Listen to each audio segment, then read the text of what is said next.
বিসমিল্লাহির রহমানির রহিম। চায়নাতে ফুল ফান্ডের স্কলারশিপ আপনিও পেতে পারেন। মূলত যত ইউনিভার্সিটি আছে সবগুলোরই তো পোর্টাল আপনাদের কাছে। সেখানে একটা প্রসেস আছে। একটা হচ্ছে দুইটা ভাগ করি আমরা, একটা হলো অ্যাপ্লিকেশন প্রসেস আর একটা হচ্ছে ভিসা প্রসেস।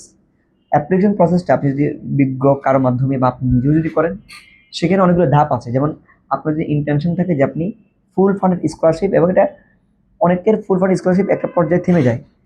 ফুল ফান্ড স্কলারশিপ যেন স্থায়ীভাবে হয়, এটার জন্য কী কী করণীয়, কীভাবে করতে হয়। অবভিয়াসলি আপনার প্রোফাইল খুব ভালো হতে হবে, ভালো না হলেও আপনার ওভাবে প্রেজেন্টেশন করে তুলে ধরতে হবে। এরপর সিএসএ এক্সাম একটা আছে। সিএসএ এক্সামটা যদি আপনি দিতে পারেন এবং ভালো রেজাল্ট তুলতে পারেন, অবশ্যই আপনার যে স্কলারশিপটা আসবে এটা স্থায়ী পর্যায়ে। অনেকেই শুধু শুধু নর্মাল স্কলারশিপ নিয়ে যায়।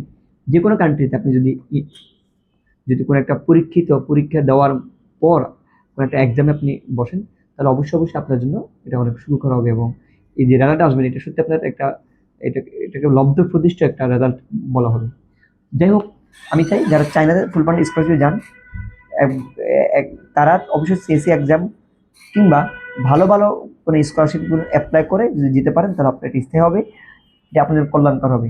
আর আপনার ইন্টেনশন যদি থাকে ওখানে গিয়ে জব করবেন বা ওখানে, তাহলে চায়না এটার জন্য খুবই খুবই মানে বাজে একটা ডেস্টিনেশন আপনার জন্য হবে। এই জন্য উচিত আপনি শুধু শুধু পড়াশোনার জন্য ফোকাস করে চায়না যাওয়া, কিংবা ওখান থেকে অন্য কোনো দেশে যাওয়ার একটা হাব হিসেবে তৈরি করা। যেমন আপনারা জানেন স্লোভাকিয়া থেকে শুরু করে অনেক কান্ট্রি, যেখানে চায়না বা অন্য কান্ট্রি থেকে এম্বাসি ফেস করা যায় না।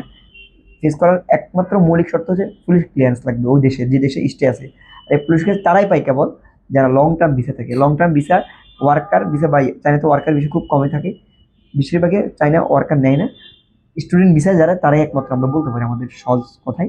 তো যাই হোক, তো স্টুডেন্টরা এই ফ্যাসিলিটি পাবে। সে ওখান থেকে যদি হয়ে বুদ্ধিমানের মতো সে স্লোভাকিয়াতে, বুলগেরিয়াতে, এইসব কান্ট্রিতে যদি সে অ্যাপ্লাই করতে পারে, ওখানে এম্বাসি ফেস করতে পারে, তার জন্য ভিসা পাওয়া অনেকটা সহজ।